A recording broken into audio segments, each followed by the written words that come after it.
Morning everyone, Cullen Haynes from Legal Home Loans here. Welcome to another edition of Whiteboard Wednesdays, where today we're going to be talking to you about plastic fantastic credit cards. Let's get into it.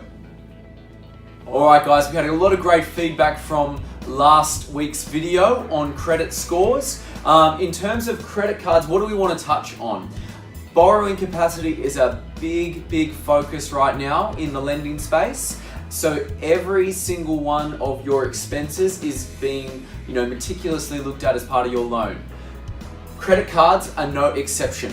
Now you may be thinking, I've got a 10K credit card there, a 10K credit card there, but I've only spent $500 on each, it's not going to make a difference. Wrong. It makes a big difference. The banks don't look at your current balance on the credit card, they look at the limit. You've got to think these banks are always looking at the risk. What is the potential? So even though you have a credit card balance of $1,000, your limit is $10,000. They take up to 3% on that and use that as their calculation for how much you're spending per month. So that's a potential spending of $300 per month that you need to pay back.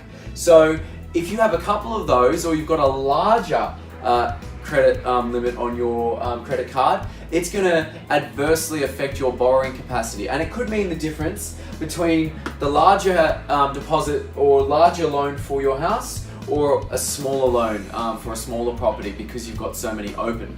So the feedback I usually give to my clients is, if you don't need them, either lower the limit or close off these credit cards. And also, going back to last week, opening many credit cards or larger limits or increasing your limit does adversely affect your credit score as well. So if you're not needing the credit card, you're not going to be using it for the foreseeable future, do close it, because it means that your loan will go through a lot more smoothly in terms of your borrowing capabilities, and you'll be able to secure that home that you've always wanted.